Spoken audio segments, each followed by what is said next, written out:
नमस्कार विद्यार्थी मित्रांनो, डिपार्टमेंटल PSI परीक्षेची तयारी करणाऱ्या सर्वच विद्यार्थ्यांसाठी आनंदाची बातमी आहे की नुकतंच 765 रिक्त पदांचं मागणीपत्रक मंत्रालयाकडे सुपूर्द करण्यात आलेलं आहे आणि आपली डिपार्टमेंटल PSI पूर्व परीक्षा ही ऑक्टोबर महिन्यामध्ये घेण्याचं नियोजित झालेलं आहे. डिपार्टमेंटल PSI परीक्षेच्या तिन्ही टप्प्यामध्ये सर्वात महत्वाची परीक्षा म्हणजे पूर्व परीक्षा. आज आपण या व्हिडिओ लेक्चरमध्ये पूर्व परीक्षेचा अभ्यासक्रम याच्याबद्दल सविस्तर चर्चा करणार आहोत. तसं पाहिलं तर पोलीस उपनिरीक्षक पदावर नियुक्ती करण्यासाठी घेण्यात येणारी ही आपली मर्यादित विभागीय परीक्षा. ही परीक्षा 3 टप्प्यामध्ये होते. एक पूर्व परीक्षा की जी 100 गुणांची आहे, मुख्य परीक्षा की जी 300 गुणांची आहे आणि शारीरिक चाचणी की जी 100 गुणांची आहे. अशी ही संपूर्ण परीक्षेचे 3 टप्पे आहेत. यामध्ये सर्वप्रथम पूर्व परीक्षेला तुम्हाला सामोरं जावं लागणार आहे आणि ही पूर्व परीक्षा 100 गुणांची आहे.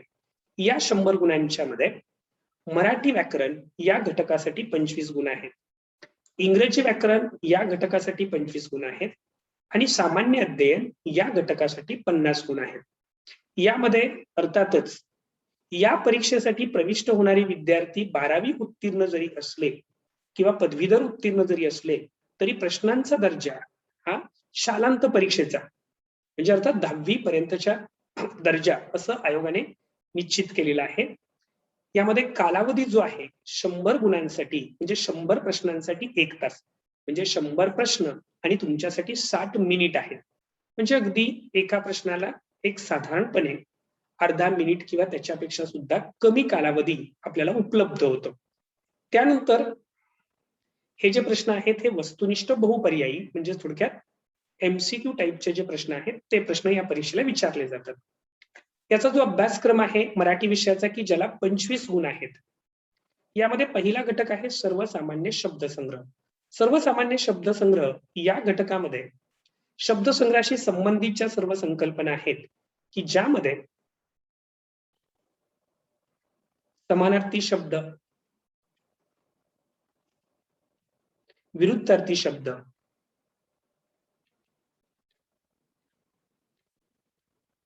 शब्द समूहाबद्दल एक शब्द, शब्द समूहाबद्दल एक शब्द, त्यानंतर वाक्प्रचार व म्हणी, वाक्प्रचार व म्हणी, अलंकारिक शब्द,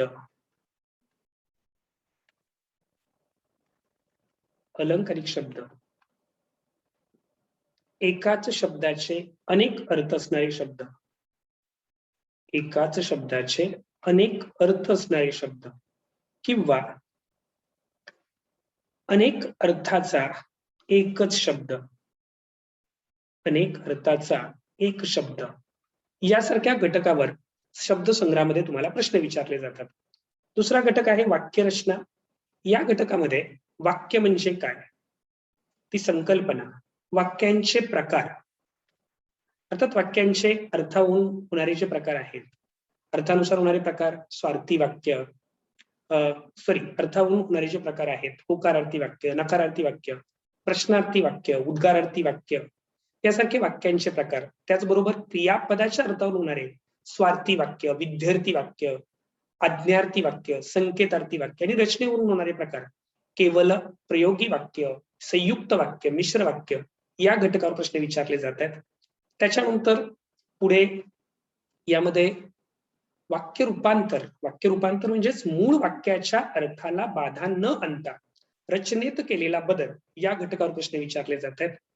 म्हणजेच एक प्रकारचं वाक्य दिलं जाईल ते तुम्हाला दुसऱ्या प्रकारामध्ये रूपांतरित करावं लागतं. त्यानंतर वाक्य संश्लेषण. वाक्य संश्लेषण म्हणजेच 2 किंवा 2 पेक्षा अधिक वाक्य एकत्र करून, वाक्य संश्लेषण म्हणजेच वाक्य संकलन, 2 वाक्य एकत्र करणं त्याला आपण वाक्य संश्लेषण असं म्हणतो. त्यानंतर वाक्य पृथक्करण. वाक्य पृथक्करण याचा अर्थ वाक्यातील शब्दांचा परस्परांशी असणारा जो संबंध आहे तो संबंध स्पष्ट करणं. म्हणजे तो शब्द उद्देश आहे, उद्देश विस्तार आहे, विधेय आहे, विधेय विस्तार आहे, कर्म आहे, कर्म विस्तार आहे, विधान पूरक आहे, आधार पूरक आहे यासारखी त्याची वाक्यातली कार्य स्पष्ट करणं परस्परांशी असणारा संबंध स्पष्ट करणं, या घटकावर प्रश्न विचारले जातात. तर असा एकूण ह्या 4 घटकावर यामध्ये प्रश्न विचारले जातात. त्याचबरोबर यामध्ये वाक्याशी संबंधित असणारी प्रयोग संकल्पना, प्रयोगाचे जे कर्तरी प्रयोग, कर्मणी प्रयोग, भावे प्रयोग, त्यांचे उपप्रकार, संकर प्रयोग हे जे प्रकार आहेत त्या घटकावर प्रश्न विचारले जातात. त्यानंतर पुढे आहे व्याकरण. व्याकरणामध्ये अर्थात व्याकरणाच्या अभ्यासाचे खरं तर 3 मुख्य घटक पडतात. एक म्हणजे वर्ण, वर्ण म्हणजेच वर्णांचे प्रकार, वर्णमाला. त्याच्यानंतर वर्णांचे प्रकार, वर्णमाला. संधी हे टॉपिक त्यामध्ये येतात. शब्द, शब्दांच्या जाती, नाम, सर्वनाम, विशेषण, क्रियापद, क्रियाविशेषण, अव्यय, शब्दयोगी अव्यय, केवल प्रयोगी अव्यय, उभयान्वयी अव्यय, यासारखे जे अव्ययांचे प्रकार आहेत, म्हणजे शब्दांच्या जातींचे प्रकार, की ज्यामध्ये नाम, सर्वनाम, विशेषण, क्रियापद ही विकारी शब्दांच्या जाती आहेत. क्रियाविशेषण अव्यय, शब्दयोगी अव्यय, केवल प्रयोगी अव्यय, उभयान्वयी अव्यय हे अविकारी शब्दांचे प्रकार आहेत. त्याच्यावर परीक्षेला प्रश्न विचारला जातो. म्हणजेच वर्ण, वर्णमाला आणि त्यानंतर संधी. संधीचे जे 3ही प्रकार आहेत, स्वरसंधी असतील, व्यंजन संधी असतील किंवा विसर्ग संधी आणि त्याचे उपप्रकार, त्यांच्याशी संबंधित नियम आणि मराठी मधल्या संधी, या घटकाचा यामध्ये समावेश होतो. त्यानंतर शब्दांच्या जाती. शब्दांच्या जातीमध्ये नाम, सर्वनाम, विशेषण, क्रियापद हो त्याच्याबद्दल आपण चर्चा केलेली आहे. बरोबर. नाम, सर्वनाम, विशेषण, क्रियापद, क्रियाविशेषण अव्यय, शब्दयोगी अव्यय यासारखे जे घटक आहेत त्याच्यावर परीक्षेला प्रश्न विचारले जातात. त्यानंतर पुढचा जो घटक आहे तो म्हणजे समास. या घटकावर परीक्षेला प्रश्न विचारले जातात. समास त्याचे जे 4 उपप्रकार आहेत, अव्ययी भाव समास, द्वंद्व समास, तत्पुरुष समास, बहुव्रीही समास आणि त्याचे उपप्रकार, या घटकावर देखील परीक्षेला प्रश्न विचारले जातात. त्याचबरोबर इथे म्हणी व वाक्प्रचार म्हटलंय आणि त्याच्या अगोदर शब्दसिद्धी हा अत्यंत महत्वाचा घटक आहे. 2017च्या प्रश्नपत्रिकेचा विचार केला तर शब्दसिद्धी हा घटक खूप महत्वाचा ठरतो. शब्दशक्ती, अलंकार, वृत्त या घटकावर सुद्धा परीक्षेला प्रश्न विचारले जातात. त्याचबरोबर म्हणी व वाक्यप्रचार यांचा अर्थ व उपयोग हा घटक आहे आणि उतार्यावरील प्रश्नांची उत्तरे याच्यासाठी 5 गुण असतात. एक साधारणपणे शब्दसंग्रहावर 8 ते 10 प्रश्न विचारले जातील, वाक्यांच्या प्रकारावर 10 ते 12 आणि आकलन म्हणजे उतार्यावरच्या प्रश्नांच्यावर 5 गुण विचारले जातील. असा आहे मराठीचा अभ्यासक्रम. त्यानंतर इंग्रजीचा अभ्यासक्रम, त्याच्यामध्ये सुद्धा जनरल व्होकॅब्युलरी, त्याच्यामध्ये सुद्धा मी आता म्हटल्याप्रमाणे जे शब्दांच्या जातींचे प्रकार आहेत, जे शब्दसंग्रहाचे घटक आहेत त्यामध्ये सिनॉनिम्स असतील, म्हणजे मराठीमध्ये आपण त्याला समानार्थी शब्द असं म्हणतो. सिनॉनिम्स या घटकावर प्रश्न विचारले जातील. अँटॉनिम्स विरुद्धार्थी शब्द आहेत, त्याच्यावर प्रश्न विचारले जातात. त्याच्यानंतर वन वर्ड सबस्टिट्यूशन्स म्हणजे शब्द समूहाबद्दल एक शब्द, या घटकावर यामध्ये प्रश्न येतात. त्याच्यानंतर इडियम्स अँड फ्रेजेस, वाक्प्रचार आणि शब्दसमूह, वाक्प्रचार आणि शब्दसमूह याच्यावर परीक्षेला प्रश्न विचारले जातात. इडियम्स अँड फ्रेजेस हा घटक महत्वाचा आहे. त्याच्यानंतर त्यांचे उपयोग वगैरे तर आहेतच. त्यानंतर व्होकॅब्युलरीमध्ये तुम्हाला करेक्ट स्पेलिंग वर प्रश्न विचारले जातात. जे करेक्ट स्पेलिंग आहेत त्यावर प्रश्न विचारले जातात. त्याचबरोबर words often confused, words often confused या घटकावर परीक्षेला प्रश्न विचारले जातात. त्यामध्ये जे प्रश्न आहेत ते समउच्चारी शब्द म्हणजे होमोफोन्स, ज्या शब्दांचे उच्चार सारखे आहेत, अर्थ वेगळे आहेत, त्याच्यावर जास्त प्रश्न विचारले जातात. किंवा होमोनिम्स असं म्हणू, की शब्दांचे स्पेलिंग सारखे असतील, अर्थ सारखे असतील, उच्चार सारखे असतील, अर्थ वेगळे असतील, ह्या सर्व शब्दांचा समावेश होमोनिम्स मध्ये होतो. किंवा पॉलिसेमी सारखे एकाच शब्दाचे अनेक अर्थ असतील, तर यासारख्या घटकावर शब्दसंग्रहामध्ये प्रश्न विचारले जातात. त्यानंतर सेंटेन्स स्ट्रक्चर हा घटक आहे. सेंटेन्स स्ट्रक्चर मध्ये सुद्धा टाइप्स ऑफ सेंटेन्सेस, वाक्यांचे जे प्रकार आहेत, मध्ये affirmative sentence, negative sentence, assertive sentence, interrogative sentence, exclamative sentence, imperative sentence, optative sentence हे वाक्यांचे प्रकार असतील, किंवा सिंपल, कॉम्प्लेक्स, कंपाऊंड हे वाक्यांचे प्रकार असतील, त्यावर परीक्षेला प्रश्न विचारले जातात. त्याचबरोबर त्यांचं transformation of sentences, types of sentences आणि ट्रान्सफॉर्मेशन ऑफ सेंटेन्सेस, वाक्य रूपांतर या घटकावर प्रश्न विचारले जातात. वाक्य रूपांतर याचा अर्थ समजा एक्सक्लेमेटरी सेंटेन्स दिलेला आहे, what a clever boy he is a very clever boy. ह्याचे आपण असर्टिव्ह सेंटेन्स मध्ये रूपांतर करतो, त्याला आपण ट्रान्सफॉर्मेशन ऑफ सेंटेन्सेस असं म्हणतो. त्याच्यानंतर सिंथेसिस वर विचारले जातात, म्हणजे वाक्य संकलन, दोन वाक्य एकत्र करणं, त्याच्यावर देखील एक्झामला प्रश्न विचारले जातात. सेंटेन्स स्ट्रक्चर या घटकामध्ये. त्यानंतर ग्रामरमध्ये मराठीप्रमाणेच पार्ट्स ऑफ स्पीच आहेत, शब्दांच्या जाती आहेत. शब्दांच्या जातीमध्ये नाऊन, प्रोनाऊन. नाऊन म्हणजे नाम, प्रोनाऊन सर्वनाम. त्यानंतर ऍडजेक्टिव्ह विशेषण, ऍडजेक्टिव्ह विशेषण, वर्ब क्रियापद, ऍडवर्ब क्रियाविशेषण अव्यय किंवा प्रिपोजिशन शब्दयोगी अव्यय, कंजंक्शन उभयान्वयी अव्यय, इंटरजेक्शन केवल प्रयोगी अव्यय. या शब्दांच्या 8 जातीवर प्रश्न विचारले जातात, त्यांचे प्रकार उपप्रकार विचारले जातात. त्याच्यानंतर आणखी काही महत्वाचे घटक आहेत, त्यामध्ये आर्टिकल, त्याच्यानंतर सगळ्यात महत्वाचा घटक टेन्सेस, त्यानंतर व्हॉइस प्रयोग, active voice, passive voice, direct indirect speech प्रत्यक्ष अप्रत्यक्ष कथन, डायरेक्ट इनडायरेक्ट स्पीच प्रत्यक्ष अप्रत्यक्ष कथन. त्याचबरोबर क्वेश्चन टॅग हा घटक आहे, या बाजूला लिहितोय. क्वेश्चन टॅग हा घटक आहे, त्याच्यावर परीक्षेला प्रश्न विचारले जातात. डिग्री हा टॉपिक आहे, त्या टॉपिकवर परीक्षेला प्रश्न विचारतात. आणि महत्वाचा घटक क्लॉजेस यासारख्या व्याकरणाशी संबंधित घटकावर या परीक्षेला प्रश्न विचारले जातात. त्याचबरोबर 5 प्रश्न हे कॉम्प्रेन्शन साठी म्हणजे उतार्यावरील प्रश्नांसाठी असतात. तर अशा पद्धतीने हे 25 प्रश्न इंग्रजी व्याकरण या घटकावर तुम्हाला मिळतात. त्याच्यानंतर पुढचा सगळ्यात जास्त गुणांचा जो घटक आहे तो म्हणजे सामान्य अध्ययन. त्यामध्ये आधुनिक भारताचा इतिहास आहे, भारताचा विशेषतः महाराष्ट्राचा भूगोल आहे, भारतीय अर्थव्यवस्था, ग्राम प्रशासन, जिल्हा प्रशासन, राज्य प्रशासन, रचना संघटन कार्य, महाराष्ट्रातील समाजसुधारक, भारताचे शेजारी राष्ट्रांशी असलेले संबंध यासारखे घटक यामध्ये आहे.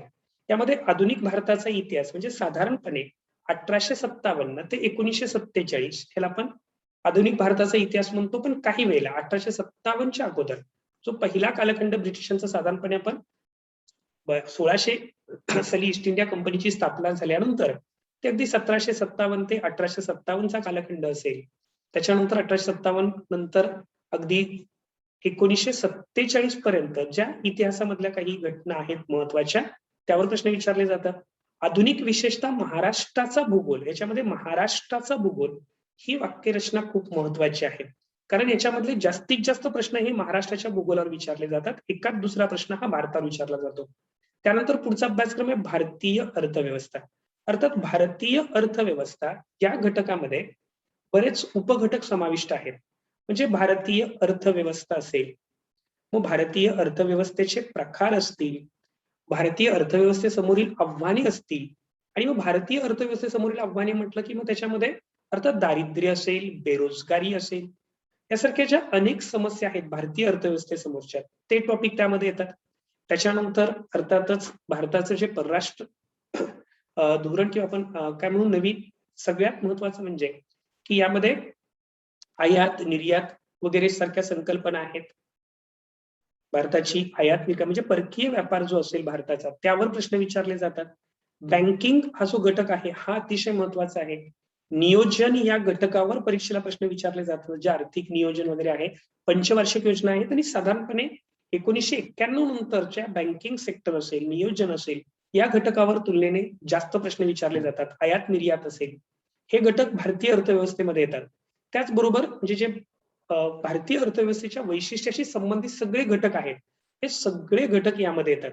आणि त्याच्यानंतर पुढे जागतिकीकरण, उदारीकरण, खाजगीकरण हे जे त्यांच्या विशेष अभ्यास असं म्हटलेलं आहे. तर यामध्ये आपल्याला माहिती आहे की 1991 मध्ये भारताने नवीन आर्थिक धोरण स्वीकारलं आणि त्याच्यानंतर भारताच्या नवीन आर्थिक धोरणानुसार जे काही बदल झाले, भारतामध्ये जागतिकीकरण म्हणजे परकीय कंपन्यांना प्रवेश देण्यात आला.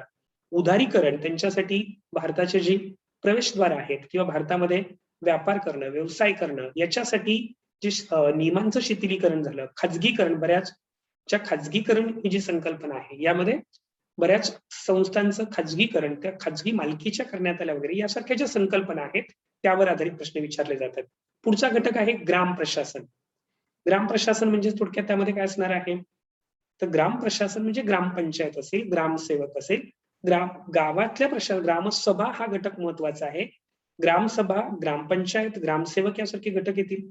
जिल्हा प्रशासनामध्ये अर्थातच मग जिल्हा प्रशासन असेल, महसूल प्रशासन असेल, पोलीस प्रशासन असेल, या सगळ्या घटकांचा जसं ग्राम प्रशासनमध्ये सुद्धा मग तलाठी असेल, ग्रामसेवक असेल, सरपंच असेल, म्हणजे प्रशासकीय सुद्धा येतील, महसुली घटक सुद्धा येतील आणि पोलीस प्रशासन सुद्धा येईल. राज्य प्रशासनामध्ये विधिमंडळ, विधानसभा, उच्च न्यायालय यासारख्या घटकांचा अभ्यास आहे. त्यांची रचना, संघटन, कार्य हा अभ्यासक्रम आहे. त्यानंतर महाराष्ट्रातील समाज सुधारक हा घटक.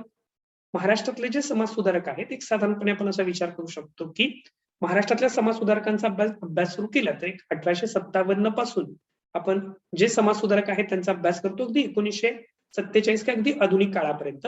पण त्यामध्ये जास्तीत जास्त भर जो आयोगाचा आहे म्हणजे डिपार्टमेंटल पीएसआयच्या परीक्षेच्या प्रश्नपत्रिकांचा अभ्यास केला तर महात्मा फुले, शाहू महाराज,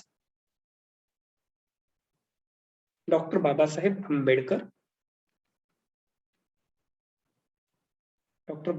आंबेडकर, त्यानंतर महर्षी धोंडो केशव कर्वे, न्यायमूर्ती रानडे यासारखे जे काही महत्वाचे समाजसुधारक आहेत त्याच्यावर परीक्षेला जास्त प्रश्न विचारले जातात. आणि सगळ्यात महत्वाचा घटक आहे विद्यार्थी मित्रांनो, तो म्हणजे भारताचे शेजारी राष्ट्रांशी असलेले संबंध. यामध्ये जे प्रश्न विचारले जात आहेत ते म्हणजे भारताचे शेजारी. भारताचे शेजारी म्हणजेच कोणते आहेत? आपले आवडते शेजारी पाकिस्तान असेल, चीन असेल, नेपाळ असेल, भूतान असेल, श्रीलंका, मालदीव, म्यानमार, भूतान यांच्याशी असणारे जे आपले संबंध आहेत. मग यामध्ये भारताच्या शेजाऱ्यांच्या मध्ये महत्वाचे दोन आपले आहेत, पाकिस्तान आणि चीन. यांच्याशी भारताची झालेली युद्ध म्हणजे 1962चं चीन बरोबरचं युद्ध असेल, 1965-71चं पाकिस्तान बरोबरचं युद्ध असेल, ते युद्ध, त्यावेळेचे पंतप्रधान, त्याच्यानंतरचे तह, करार या घटकावर प्रश्न विचारले जातात. त्यानंतर भारत पाकिस्तान असेल, भारत नेपाळ असेल, भारत बांगलादेश असेल, भारत श्रीलंका असेल, भारत पाकिस्तान असेल, यांच्या दरम्यान असणारे जे वादाचे मुद्दे आहेत त्याच्यावर एखादा प्रश्न विचारला जातो. हे थोडंसं वर्गीकरण व्यवस्थित करणं विद्यार्थी मित्रांनो गरजेचं आहे. जे वादाचे मुद्दे आहेत त्या घटकावर प्रश्न विचारले जातात. त्याच्यानंतर या शेजारी राष्ट्रांसाठी आपण जी आर्थिक मदत देतो म्हणजे जे आर्थिक संबंध आहेत त्यावर प्रश्न विचारले जातात. किंवा दोन्ही राष्ट्रांच्या संयुक्त विद्यमाने जे संयुक्त प्रकल्प चालू असतात त्यावर परीक्षेला प्रश्न विचारले जातात. आणि अलीकडच्या चालू घडामोडीवर प्रश्न विचारले जातात. म्हणजे उदाहरणार्थ त्यामध्ये भारताचं परराष्ट्र धोरण, मग नाम ही संघटना असेल, त्याच्यानंतर भारताच्या सहकार्याने झालेली सार्क ही संघटना असेल की या सार्क संघटनेमध्ये सध्या 8 सदस्य आहेत, पण त्यामध्ये असणारा पाकिस्तानचा अडमुठेपणा याच्यामुळे ह्या सार्क संघटनेकडे थोडंसं दुर्लक्ष होतं आणि त्याच्यातून बिमस्टेक ही संघटना स्थापन झाली. या बिमस्टेक संघटना असेल, एशियन ही संघटना असेल, यासारख्या ज्या शेजारी राष्ट्रांशी संबंधित संघटना आहेत त्या संघटनांवर देखील परीक्षेला प्रश्न विचारले जातात. आणि त्याच्यानंतर चालू घडामोडी. चालू घडामोडी हा जो घटक आहे तो नेहमी आपल्या अभ्यासक्रमाशी संबंधित असतो आणि त्यामुळे हा घटक महत्वाचा आहे. मग चालू घडामोडीमध्ये आपल्याला राज्यघटनेचा अभ्यास आहे म्हणजे राजकीय घडामोडी विचारल्या जातात. आपल्याला अर्थशास्त्राचा अभ्यास आहे म्हणजे आर्थिक घडामोडी विचारल्या जातात. त्याचबरोबर आपल्याला शेजारी राष्ट्रांशी संबंध आहे म्हणजे राष्ट्रीय, आंतरराष्ट्रीय घडामोडी आपल्याला परीक्षेला विचारल्या जातात. आणि याच्यामध्ये सर्वात जास्त भर हा शासनाशी संबंधित घडामोडींशी असतो. म्हणजे शासनाच्या योजना असतील, भारताच्या दौऱ्यावर येणारे वेगवेगळे राष्ट्राचे प्रमुख असतील, भारतीय पंतप्रधान वेगवेगळ्या देशांना त्यांनी दिलेल्या भेटी, राष्ट्रपतींनी दिलेल्या भेटी वगैरे यासारखे घटक, शासकीय पुरस्कार असतील, शासकीय योजना असतील, महत्वाच्या नियुक्त्या असतील, महत्वाच्या व्यक्तींची निधनं असतील, यासारख्या घटकावर यामध्ये प्रश्न विचारले जातात.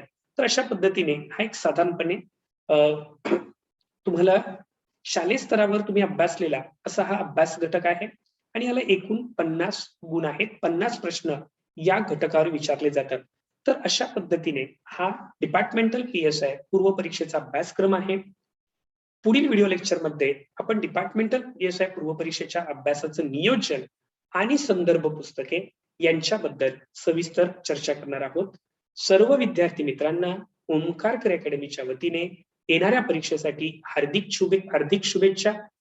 ओंकारकर अकॅडमीच्या वतीने या परीक्षेसाठी आपल्याकडे ऑनलाईन तसेच ऑफलाईन बॅचेस सुरू आहेत. नवीन बॅचेस आपल्या 16 ऑगस्ट पासून सुरू होत आहेत.